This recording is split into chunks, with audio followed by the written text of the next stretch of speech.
Sampling distribution.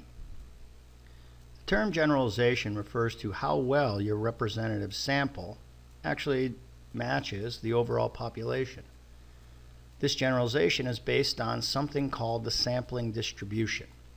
It's a group of sample means for all possible random samples. So this is a theoretical construct. We really can't do this in actuality.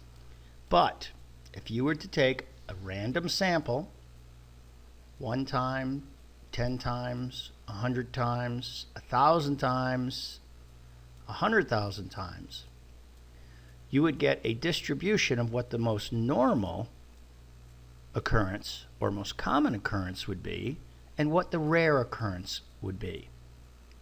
The common occurrence would be considered to be not statistically significant, but the rare occurrence just might be considered statistically significant. So, we really don't do this calculation, but it is this calculation that helps us determine what normal is, and then so what the extremes are. And we can determine, if we know what the extremes are, we can determine if our independent variable has altered the dependent variable into one of those extremes.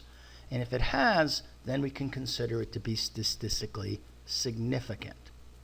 Now, the central limit theorem states that the distribution of sample means approaches a normal distribution when n is large.